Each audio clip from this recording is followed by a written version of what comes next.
Mitsubishi Montero con Marchamo 2015 gratis. Deinsa Motors.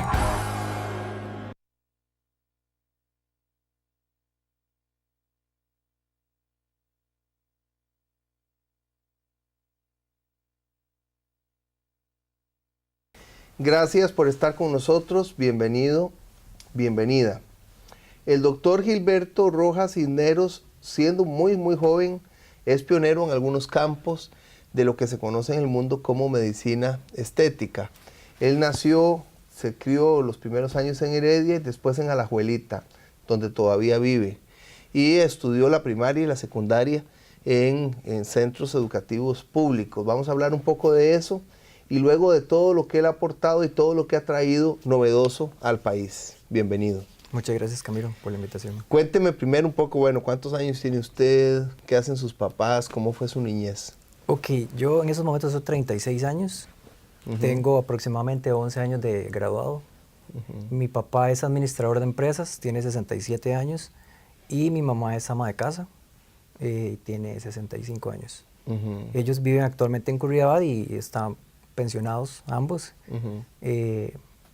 Me crié, como lo decías, en Alajuelita toda mi vida. Cuando era un cantón muy bonito, había potreros, exactamente. Y ahí me crié, entonces cursé la escuela, el kinder y el colegio allá en Alajuelita. ¿Cómo fue que empezó usted a pensar en ser médico? Vieras que mi abuela paterna tenía artritis reumatoidea deformante. Y ahora que yo soy médico, para mí no le dieron como un tratamiento adecuado, entonces yo quería ser médico dentro de mi niñez para curar a mi abuela. Entonces eso fue de ahí donde me nació, digamos, las ganas de ser médico para yo poder curar a mi abuelita paterna, la cual fallece cuando yo estaba como en tercer año de la universidad, entonces nunca logró verme como médico, pero ya ella fue la inspiración en realidad del por qué yo quería ser médico para curar. Empezó en la universidad muy jovencito. Sí, a los 17 años. ¿Y su papá no quería que usted fuera médico? Exacto. Cuando yo le dije que yo quería ser médico, él me dijo que lo pensara muy bien, que era una carrera muy difícil, que en la familia no hay médicos, no hay antecedentes de médicos, entonces que era más complicado entrar en el mundo, digamos, del trabajo de la medicina. Él es administrador de empresas, en ese entonces trabajaba para el ICE, y me dijo que lo pensara. Pero yo tenía muy claro que yo quería ser médico, siempre con la visión de querer curar a mi abuela, que era como mi segunda mamá. Cuando ya él vio que yo ya tenía la tenacidad, por decirlo así, de ser médico, entonces obviamente él me dio todo el apoyo durante toda la carrera, ¿verdad? ¿Usted estudió en la UIA? ¿Dónde rotó? ¿Quiénes lo marcaron? Ok, yo roté en el último año de internado en varios hospitales, que fue una de mis experiencias más lindas como médico interno. Lo que es ginecología lo hice en el Hospital de Alajuela. Lo que es medicina interna lo hice en el Hospital de Punta Arenas, me tuve que trasladar para allá. Pediatría lo hice en el Hospital de Turrialba y cirugía lo hice en el Hospital de Heredia. Entonces anduve ahí por todo lado un poco. Tal vez lo que más, la experiencia que más me marcaba era cuando estaba en Turrialba, que hubo un brote de neumonías en pacientes, en los niños pediátricos indígenas. Entonces en 3 meses vimos lo que usualmente se ve en todo un año. Entonces a los médicos internos nos tocaba trasladar en la ambulancia al paciente para el hospital de niños. Entonces hoy por hoy yo veo una ambulancia y lo primero que hago es pedirle a Dios que llegue con bien y me fluye adrenalina porque sé lo que es viajar con un niño entubado pronto a fallecer o muy delicado y venir desde Turrialba con esas presas y esa carretera que es súper tortuosa. Entonces eso me marcó bastante. Usted termina medicina y se convierte en un pionero en medicina estética en el país. Es uno, en algunos campos, sí, en algunos, entre su tenacidad y hasta la suerte, me parece a mí, el destino, ha tenido oportunidades muy interesantes. Sí, exacto. Yo me graduó de médico y cirujano y empiezo a trabajar en una clínica de un colega que fueron 3 años en donde fue como una pasantía porque él hacía mucha cirugía estética. Entonces me gustó siempre mucho la medicina estética, algo más alternativo digamos, a las cirugías. Entonces, estuve durante algún tiempo ahorrando un dinero, porque uno cuando empieza ganando, gana mal, ¿verdad? Entonces, ahorrando un dinero, y me fui para España. Ahí fue donde hice mis primeros cursos en Madrid, perdón, en Barcelona, sobre lo que es medicina antienvejecimiento, rellenos faciales, todo lo que es plasma rico en plaquetas. Y el ir a Europa se me abrieron una cantidad de puertas que en mi vida yo jamás pensé que se fueran a, digamos, a abrir. Posteriormente, yo estuvo en Mendoza, en Argentina, ¿verdad? Posteriormente estuve yendo a varios países, ¿verdad? Algo que me marcó mucho fue hacer un curso de lipoescultura avanzado en Mendoza, Argentina, que teníamos que hacer el traslado, digamos, desde Chile, pasar por Chile, entonces que queda más cerca de Mendoza. Ahí conocí al doctor Gustavo Leibachov, que él es pionero en lo que es en el campo de la cirugía estética en América Latina. ¿Cómo se llama? El doctor Gustavo Leibachov. Leibachov. Ajá, él es ginecólogo de profesión, pero se dedica a la cirugía estética. Entonces, yo digo que le caí bien o Dios puso algo, ¿verdad? Entonces él vio mi trabajo, yo le enseñé mi trabajo porque lo evalúan a uno, ¿verdad? Para ver cuáles son las calidades y cualidades de cirujano que uno tiene. Entonces él conoce todo el mundo, él va a congresos desde Asia, Europa, él es invitado y vio gracia en mí, ¿verdad? Entonces ahí empezamos a trabajar en conjunto, él me empezó a invitar a congresos, gracias a él me han invitado a exponer a congresos de alto calibre, gracias a Dios. Como te decía ahora, por ejemplo, en Europa, en Francia, en el Palacio del Congreso, ahí estuve hablando sobre lipoescultura en dos ocasiones, en 2 años consecutivos, y en otros países como Colombia, México. Pero sí, y actualmente tenemos una muy buena relación, el doctor Gustavo Leibachov y yo, y él me conecta con el inventor de la liposucción, que es el doctor Giorgio Fischer, ya es un señor ya grande. Italiano, vive en Roma actualmente, y logramos conectarlo y también le caigo bien al señor, ve mi trabajo y logramos traerlo a Costa Rica este año. Y obviamente Costa Rica es un país bellísimo y quedó enamorado. Y tuvimos el honor de tenerlo acá en Costa Rica. Parte de nuestro deber, yo como presidente de la asociación de la que soy presidente, es actualizarnos de una forma responsable, ética. ¿Usted es presidente de la Asociación de Medicina Estética? Sí, se llama Asociación Centroamericana de Medicina Estética y Cirugía Cosmética. La sigla se llama SCAMEC. Yo soy el presidente de la asociación. ¿Y hay médicos de toda América Central? En realidad tenemos, por ejemplo, el doctor Gustavo es miembro y él vive en Dallas. El doctor Giorgio Fischer, que es italiano, él es miembro honorario. Tenemos miembros de diferentes países, médicos generales o médicos y cirujanos que se dedican a la parte estética. Me llama la atención que haya cirujanos plásticos, porque podría parecer que hay una competencia o que podría haber celos entre los cirujanos plásticos y la medicina estética. Y si hay cirujanos plásticos, es que ustedes llevan camino avanzado. Sí, sí te digo, usualmente los cirujanos plásticos que son miembros son extranjeros, que eso es otro mundo también cuando fui a Europa, porque en Europa, por ejemplo, en el congreso que se hace todos los años de cirugía estética, hay cirujanos plásticos, médicos y cirujanos que hacemos medicina estética, que nos conocen como médicos estéticos, hay dermatólogos y todos estamos en conjunto unidos. A veces es en Latinoamérica donde hay cierto recelo, pero en Europa incluso a mí me tocó exponer a la par de Pierre Fournier, que es un cirujano plástico renombradísimo a nivel mundial, y estábamos a la par y compartiendo vivencias. Entonces se puede dar, digamos, entre ciertas personas, como en todas las profesiones, creo yo, ¿verdad? Que siempre hay cierto celo, pero nosotros desde el punto de vista creemos, y en Europa se ha manejado así, que se puede trabajar en conjunto, ¿verdad? Que eso es parte de nuestro trabajo aquí en Costa Rica, que todavía realmente no lo hemos podido lograr. Pero en Europa vos vas a los congresos y son 3.000 médicos diferentes, desde anestesiólogos, dermatólogos, ginecólogos, que practican lo que es la parte de la medicina estética. Me llama la atención que usted se ha ido formando a como la vida le ha ido permitiendo en España, en Argentina, y que incluso ha recibido hasta cursos en Turquía. Ujú. Sí, en realidad yo la puerta, yo digo Dios, ¿verdad? La puerta que Dios me abre, yo la agarro y ahí voy. Pues, siempre son congresos que tengan carácter científico, que es lo más importante, ¿verdad? Hace 3 años fui a un congreso en Turquía en donde precisamente me invitó el doctor Gustavo Leibachev, que él era ponente, que era sobre el lipoinjerto. O sea, transferir grasa de unas partes del cuerpo para ponerla en otras partes de forma segura para que tuviera una larga duración. Entonces he ido lejos. Yo soy como adicto adicto digo yo, pero es porque es lo que me gusta, estudiar. Si pudiera, pasaría en cursos, congresos. ¿Por qué es importante la medicina estética? ¿Cuál es el aporte a la sociedad?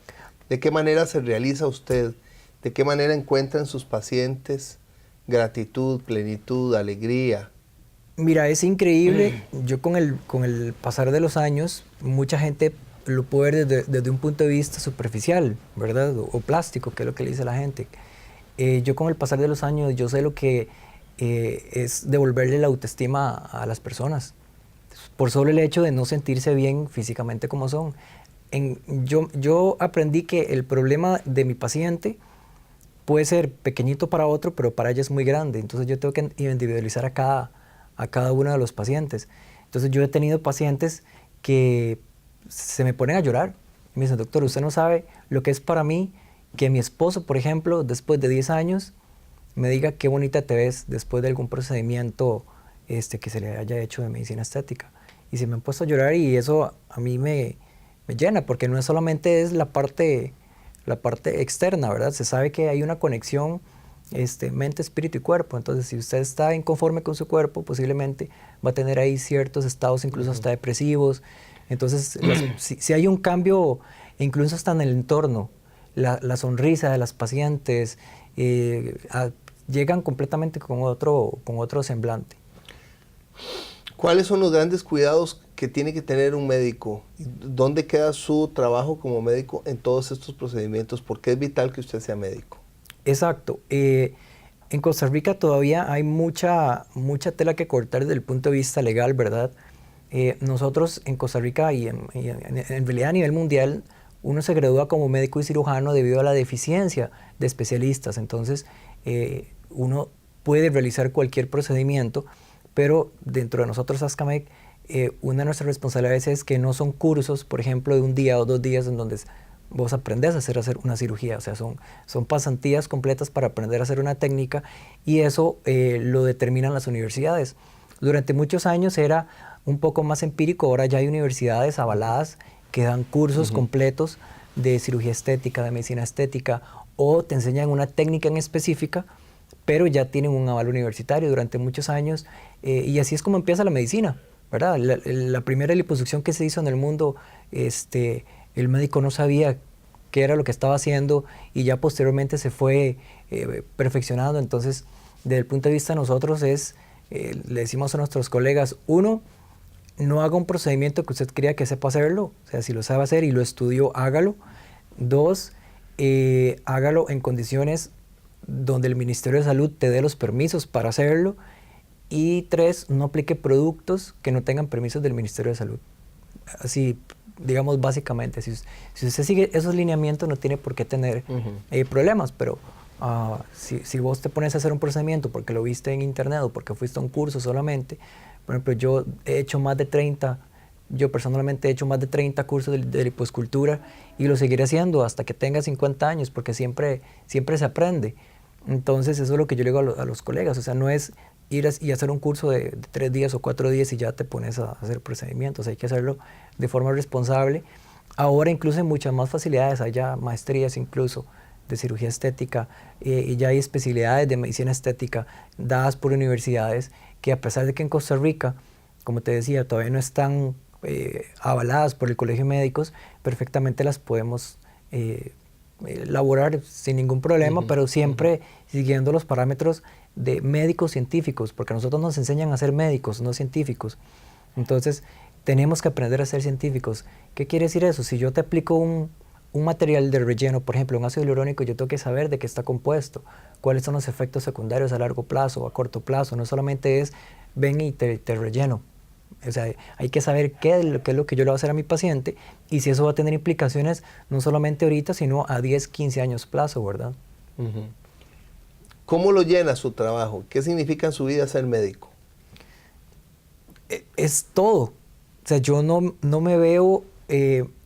durante mi carrera, mi papá tuvo problemas económicos fuertes, porque la huella era cara. Y me acuerdo una vez que mi papá me dijo, papito, yo no sé qué hacer, pero yo no lo puedo matricular en un cuatrimestre. Entonces yo le dije, papi, yo hago lo que sea, pero yo tengo que ser médico. Entonces me fui digitador de Tico Peyer. Entonces trabajaba en Tico Peyer, entraba a las 7 de la noche, salía a las 12 de la noche y entraba a la universidad a las 7 de la mañana, o sea, casi no dormía, pero era para ayudar a mi papá, porque, o sea, yo no veo otra opción en mi vida de ser médico. O sea, que diga, mira, si me va mal, puedo hacer otra cosa, no. Claro, casi me muero ese cuatrimestre porque dormía 2 horas diarias a veces y tenía que estudiar y trabajar. Y aún así ese cuatrimestre, el bloque lo pasé todo, aún así trabajando. Pero eso es mi vida, o sea, no tengo otra opción. Última pregunta. ¿Hay grandes mitos en el país sobre la medicina estética? Sí. Hay muchos mitos y usualmente la cultura, no sé si tica o latina, tiende como a meternos a todos en un saco, ¿verdad? Si hay algún problema de alguna cirugía, entonces ya se tiende a estigmatizar y se dice, no, es que no era cirujano plástico o es que no era ni siquiera médico, que es lo que nosotros como asociación estamos tratando de educar a los pacientes. Primero que hay muchos centros en donde hacen procedimientos de uso que nosotros creemos, porque no hay legislación, que debe ser un médico en donde no es un médico. Entonces, y muchas veces incluso la prensa confunde, dice, no, es que es esteticista, y nosotros no somos esteticistas. Esteticista no es un... Usted es un médico. Yo soy médico y lo que hice fue estudiar por aparte estética, no es ni siquiera esteticista. Un esteticista es un título para universitario, digámoslo así, pero no es médico. Y es un oficio. Exacto, o sea, pero no tiene una licenciatura o un doctorado como medicina. Entonces la gente sí tiende a confundir que un esteticista es lo mismo que un médico estético y son cosas distintas. Primero tienes que ser médico y cirujano para poder practicar la medicina estética. Muchas gracias por la entrevista, no, doctor Gilberto Rojas Cisneros. Gracias por contarnos su historia como médico. Vamos a ir a un corte. Cuando regresemos vamos a tener a don Víctor Arce. Don Víctor Arce no es médico, pero tenemos una alianza con él y gracias a él todas estas entrevistas van a aparecer en 13 libros. Gracias a Dios ya estamos con algunos de los libros impresos. Son 150 historias de vida de médicos de nuestro país. Ya casi volvemos.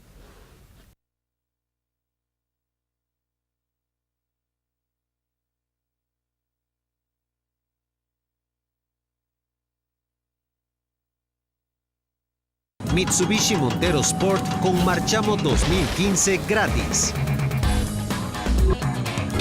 De INSA Motors.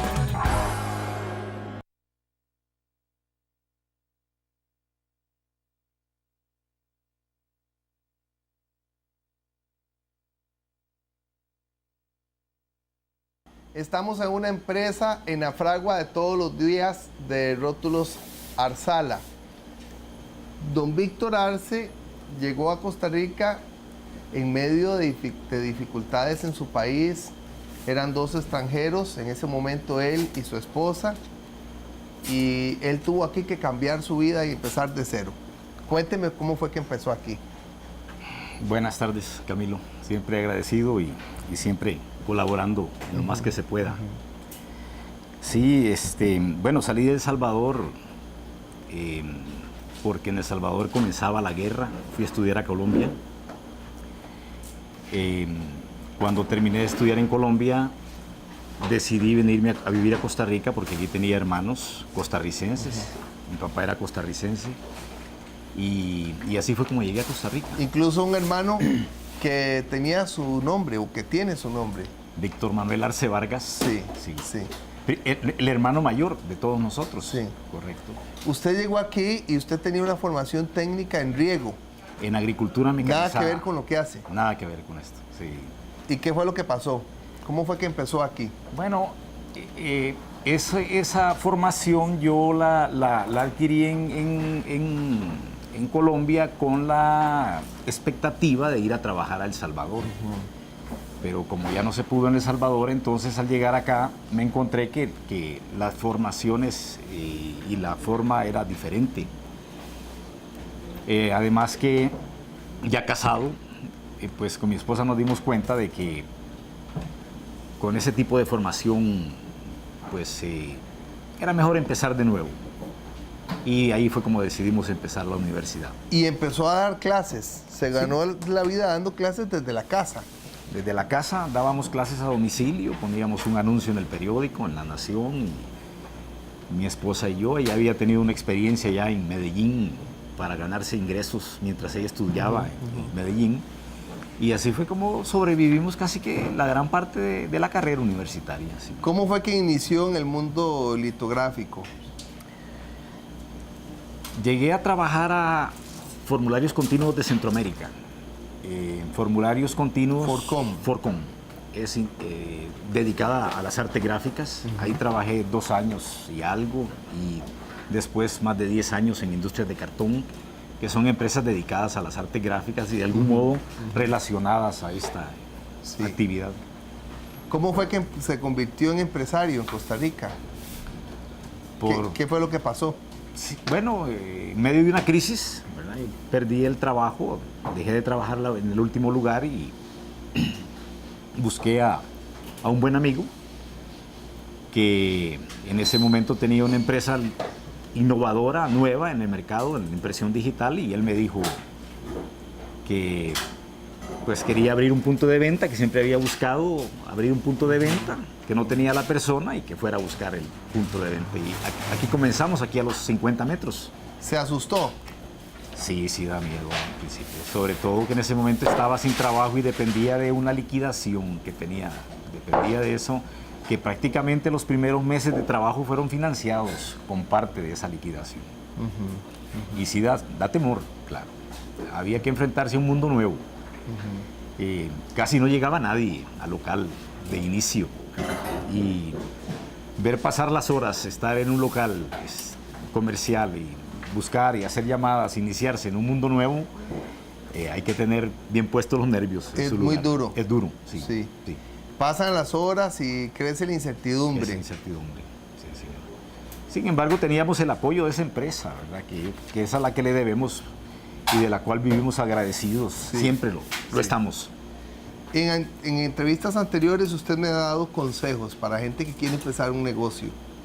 Hablemos de eso. ¿Qué se necesita para empezar un negocio? Siempre le he dicho, Camilo, que le cuento mi experiencia, ¿verdad? Esto debe ser variado, me imagino yo. Cada uno tiene su propia experiencia, pero para nosotros hay varias cosas que han sido importantes. Una, trabajar con mis hijos, para mí ha sido muy importante. Ellos son personas muy trabajadoras, muy ordenadas y que me han apoyado. Yo diría que ellos han impulsado el desarrollo de un tiempo para acá de esta empresa. Ellos vienen con nueva formación. Con nueva formación. Son profesionales. Profesionales, bilingües, hablan inglés y además de eso tienen energía, ¿verdad? Entonces ellos tienen una buena perspectiva. Sí, un día vine aquí a dejarle a usted una producción anterior, como a las 9:30 de la noche, y aquí me encontré a Víctor, su hijo, a las 9:30 de la noche. Y es normal que esté a esa hora aquí y es normal que esté a las 6 de la mañana del siguiente día, ¿verdad? Como le decía, otro factor importante es el de trabajar 2-3 horas más en el día. Eso a nosotros... Que eso hace la diferencia. Hace la diferencia, ¿verdad? Definitivamente. Otro factor que hablábamos es el de conocer lo que estamos haciendo. Tratar de conocer a fondo lo que hacemos, no depender de terceros. Y por otro lado, que yo creo que ha sido importante en mi vida, es que cada vez que he estado en una actividad, la que sea, siempre he tratado de hacerlo bien. no importa qué tan sencillo, qué tan complicada sea esa actividad, pero lo que uno está haciendo hay que hacerlo bien. Y los clientes traen otros clientes. Siempre en este negocio, sobre todo, la referencia ha sido importantísima, definitivamente. Sí, sí. Cuando usted llegó al país, ¿cómo era Costa Rica y cómo ha cambiado? ¿Y cuáles son los valores que tiene el país que de repente para gente que solo hemos vivido aquí es más difícil ver? Bueno, Costa Rica, cuando llegué acá, un país pacífico, ¿verdad? En ese entonces, dependiendo de pocos productos, era menos la actividad comercial, hoy se ha desarrollado muchísimo. Siempre donde uno encuentra con facilidad trabajo, el que quiere trabajar, y el que quiere estudiar tiene las oportunidades también que en otros lugares es más complicado. Eso, ¿Y cuáles son lo que encuentra usted ahora? ¿Cómo una persona como usted pudo empezar desde cero y montar una empresa? ¿Cuáles son las características que el país tiene? ¿Qué debemos cuidar y de qué nos debemos preocupar? Bueno, Costa Rica, si uno tiene deseo de trabajar, acá no hay ningún problema, ¿verdad? Uno trabaja, yo, por ejemplo, financiamiento bancario nunca he tenido problema para conseguirlo, ¿verdad? Lo que pasa es que siempre hemos hablado que para eso hay que tener cierto orden también, ¿verdad? Cierta actitud, ¿verdad? Nuestra actitud siempre ha sido el ser ordenados acá dentro de la empresa para que a la hora de mostrar estados financieros a los bancos vean orden. Y eso da confianza, ¿verdad? Entonces, yo diría que Costa Rica, la educación, yo hablaba con unos amigos que llegaron hace poco de El Salvador y les hablaba de que observaran una presa o que observaran una fila de carros aquí en el puente, entrando al puente que está en Saprissa. Sí. Y veíamos cómo ordenadamente va entrando uno después del otro y casi no se oyen pitos, silbines, ¿verdad? En otros países eso es terrible, ¿verdad? Se siente la diferencia, ¿verdad? ¿Y qué hace su empresa? ¿En qué es buena, competitiva? ¿Qué la hace diferente? Bueno, nosotros creo que tenemos varias cosas importantes. Una es que asumimos compromisos. Nosotros cuando decimos es para tal día, es para tal día, para tal hora, y corremos y sufrimos acá, ¿verdad? Eso es lo que nos estresa acá, el cumplimiento tenemos muy claro que la relación con los clientes no es una relación de momento ni transitoria, sino es una relación de largo plazo, ¿verdad? Y buscamos, casi la gran mayoría de nuestros clientes aquí permanecen con nosotros, ¿verdad? Podría hablar que es un porcentaje superior al 95% que siguen aquí con nosotros. Ellos mismos nos cuidan y nos aprecian, ¿verdad? Porque igual nosotros... Y nos recomiendan. Y nos recomiendan. Porque nosotros no nos interesa, de nuevo le digo, el negocio del momento, sino que vemos lo que sigue. Entonces, si, por ejemplo, nos encontramos un problema que probablemente para nosotros va a ser causa de pérdida de tiempo, pero sabemos que este problema va a ocasionar un daño a nuestro cliente, nosotros paramos y llamamos y preguntamos, mire, esto trae este error, ¿está correcto o continuamos? Y nos dicen, ha habido ocasiones en que nos ha tocado que repetir trabajos y estamos con ellos, ¿verdad? Asumimos, es decir, los apoyamos y yo creo que eso nos ha dado frutos, ¿verdad?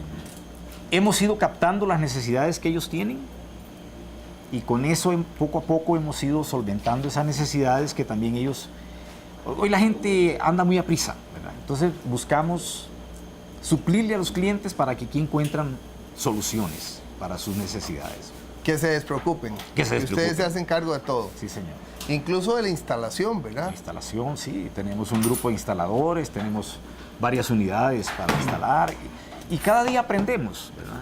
Aprendemos de los errores, siempre se cometen errores, los conversamos, analizamos con ellos, con todos los muchachos que usted ve aquí trabajando nos aportan, ¿verdad? Ellos nos aconsejan. ¿Dónde está Rótulo Zarzala y cuál es el teléfono? Rótulo Zarzala está en Heredia y en San José. En Calle Blancos, en Heredia, de los Tribunales de Justicia de Goicoechea, 100 al oeste y 50 al norte. El teléfono de la central es 2241-1818. Y en Heredia estamos 200 al oeste del Palacio de los Deportes. 2238-0812, ¿verdad? 2238-0812 y 2241-1818. Sí, señor. Trabajar 2 o 3 horas más. Yo he visto aquí a Víctor, el hijo de don Víctor, a las 9:30 de la noche. Salir a esa hora y estar aquí otra vez a las 6 de la mañana.